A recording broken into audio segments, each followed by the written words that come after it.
Hi, this is video number 3 of Breath and Body Break with Starr Sanborn. So I've done 2 videos on diaphragmatic breathing and some gentle movement. Today I will review the diaphragmatic breathing. We've also talked about the Buteyko belt that I am wearing to help bring the breath down into the diaphragm. So the last video we worked with was trying to get your breath out of the chest and into the diaphragm. So I invite you to try this. If you haven't watched the other videos, you can start here and go back and look at the other ones later. The idea is that the top hand pacifies the chest. You want to breathe into the diaphragm. And we're going to bring the breath even lower into the lower abdominals today. But first, let's just start seeing where we are with breathing into the diaphragm versus the chest. So the hand placement at your chest or at your heart is to pacify the chest. When we're anxious or not breathing functionally, we can tend to breathe in the chest. So for example, if I was maybe upset or scared, I would be, can you see my shoulders up and down, and all that's happening is the breath is right here in my chest. Nothing is getting into the diaphragm or into the lungs well. The rib cage is not moving properly. So the top hand pacify the chest. One hand at the lower rib cage. Very, very important to breathe through your nose. So I'm talking, so not breathing through my nose, but I invite you to gently close your lips together. Rest your tongue on the roof of your mouth to open the airway. So it doesn't have to be the tip of your tongue, about 3/4 of your tongue on the roof of the mouth. And just notice if you feel your tongue maybe is falling back a little bit in your throat. If so, you could bring your tongue a little bit forward. The idea is that you feel your airway is more open. And then as you breathe, just inhale gently through the nose. See if you can bring the breath down to the diaphragm. So you're going to pacify the chest. Inhale into the diaphragm. Exhale, the diaphragm's going to drop. You're going to pull your belly button towards your navel just slightly. So try a few breaths on your own and just observe.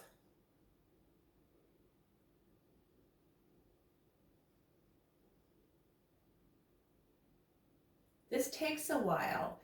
So if you find that you're breathing into the chest, you can even kind of soothe and say, breath down, breath down.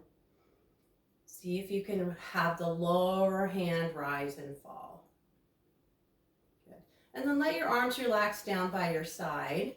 And we'll do some of the undulating movements since this is a body break too.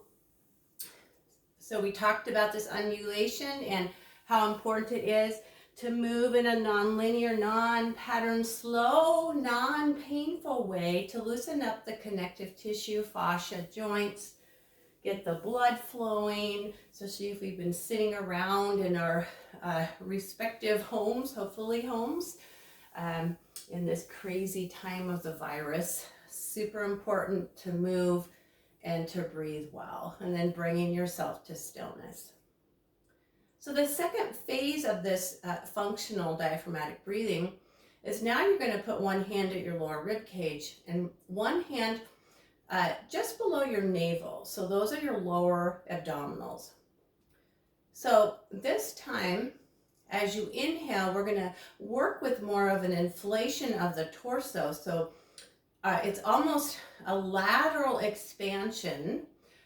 Just to give you an idea, when you inhale, the rib cage will flare outward and you're filling up like a whole cylinder, and then when you exhale, you're going to pull in and the rib cage will come together. So getting the visual of it's like a cylinder. On the inhale, you're going to feel this flare laterally through the whole torso, and as you exhale, you're going to pull all the muscles in and feel the rib cage come together, feel the waist come in, kind of like you've got a corset on. So placing one hand at the lower rib cage, one hand below the navel, lips together.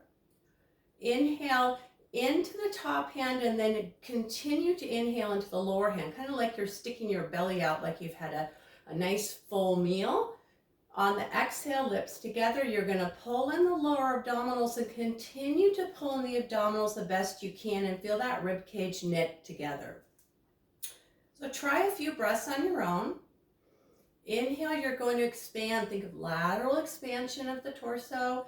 Exhale, you're going to pull in, pull in, pull in, pull in. And inhale, expand. And exhale, pulling in, pulling in, pulling in. Good. And then drop your arms down by your side. Again, loosen up.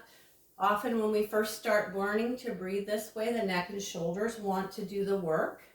So if you find that your neck and shoulders are tensing, that just means there's too much effort here.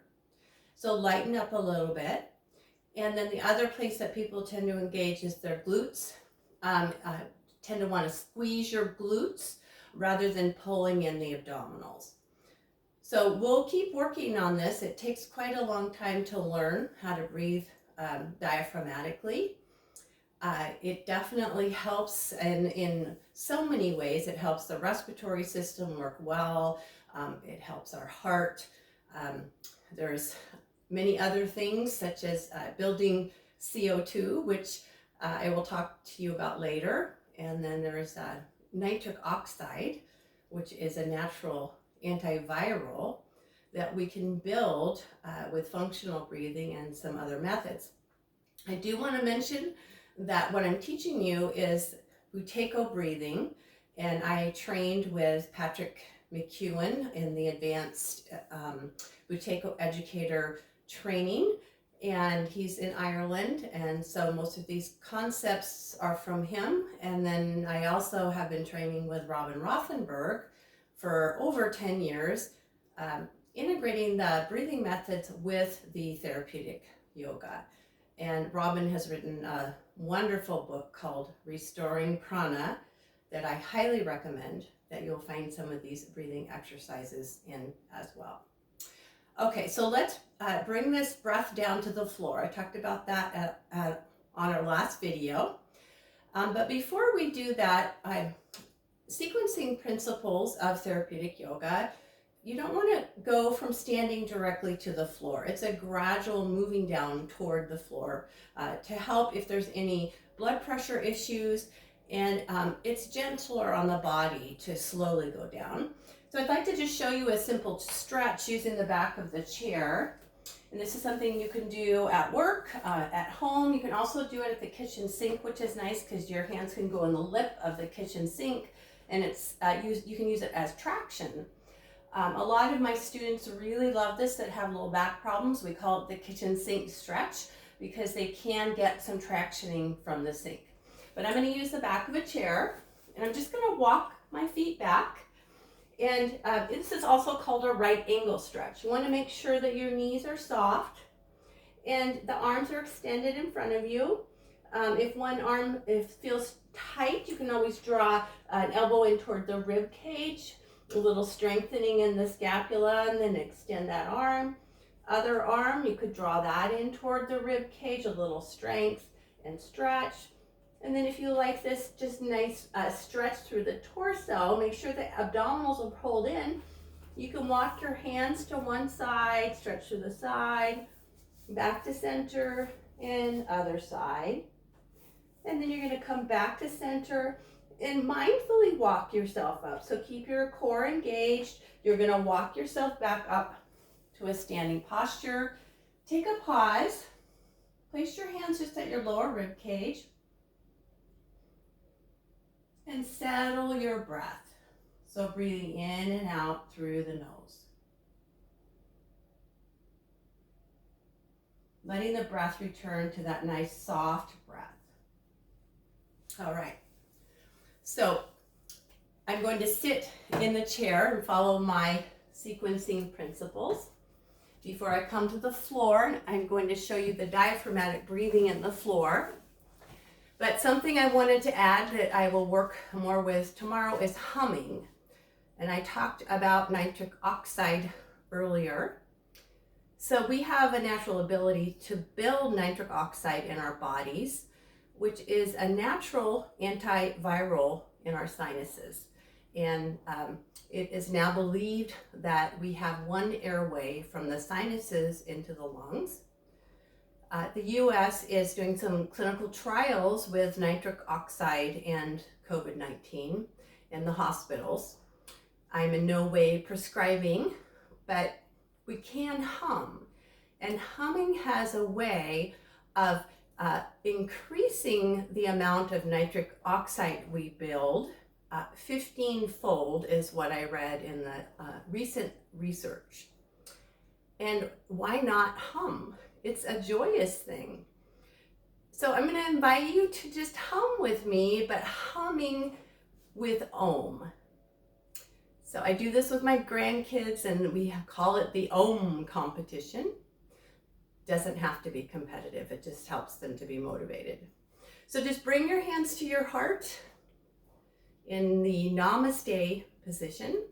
I'm going to invite you to inhale, reach your hands out to the side, join your hands together, and we're going to chant Om together. And when we come to the part, we're going to hum for a bit. So inhale here. It's always chant on the exhale. Inhale, exhale. Om.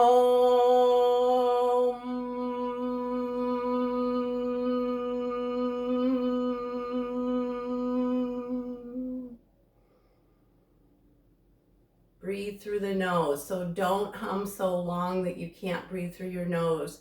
After the hum with your lips together, if you inhale through your nose, you'll get that nitric oxide.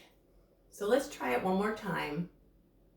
So remember, you're going to inhale, sweep the arms up, exhale and hum, but only hum as long as you can without gasping for breath. You want to be able to breathe through the nose after you complete your humming. So let's do it one more time. Inhale, arms up and over, and exhale.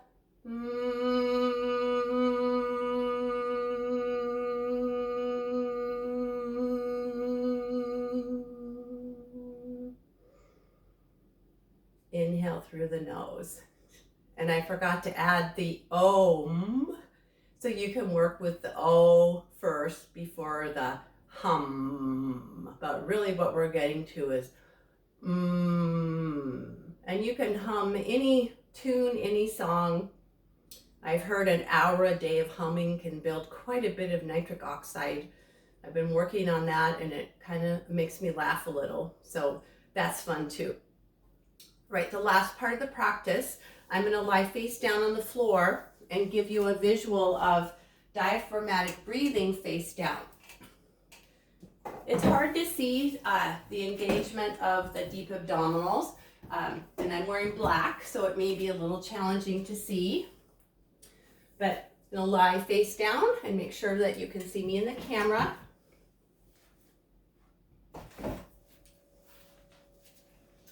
So I have a blanket for my head. I'm going to cross my forearms in front of my forehead. This is a lovely pose right here. This is called crocodile. And you're just simply resting your head down. And as you breathe and inhale, you're going to feel the torso expand into the floor. And as you exhale and gently pull in, you can feel the abdominals pull away from the floor. So just start with this gentle breathing, lying face down.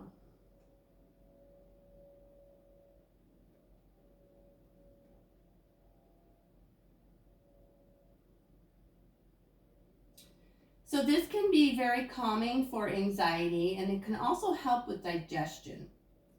So now I'm going to add the deeper diaphragmatic breathing, and I'm going to hum on the exhale. So I'm going to inhale and inflate my torso 360 degrees. On the exhale, I'm going to hum and pull in my abdominals with the hum, but I want to inhale through my nose after the hum. So don't go so far that you have to breathe through your mouth. So I'm going to do it twice to show you. And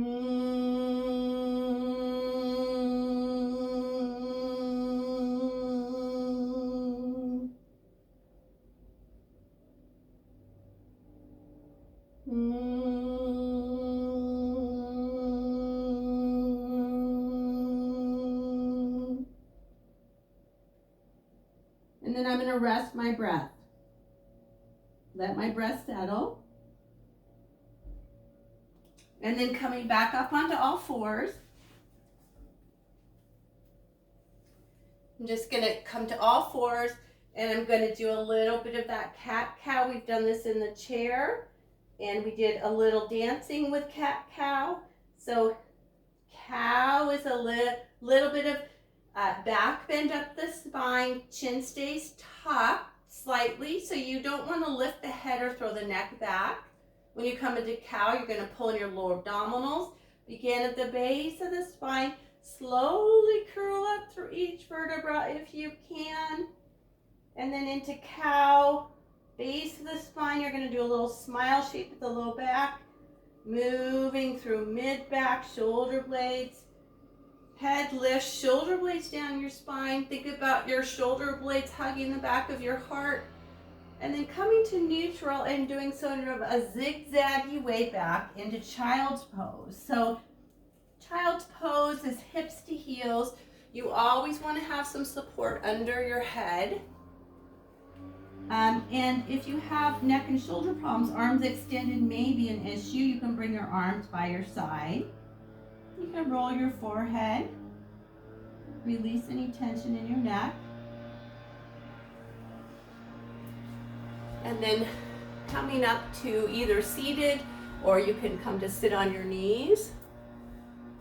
This is a pose called Virasana, and I usually put a blanket behind me because I can't sit all the way back on my heels. It's not comfortable for everyone.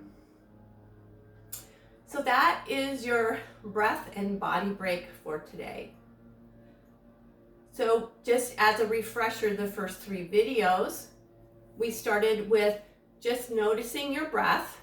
So one hand at the heart and chest, one hand at the lower diaphragm, and bringing the breath down. If you're breathing through the chest, bringing the breath down to the diaphragm, just practicing that, breathing in and out through your nose 24/7.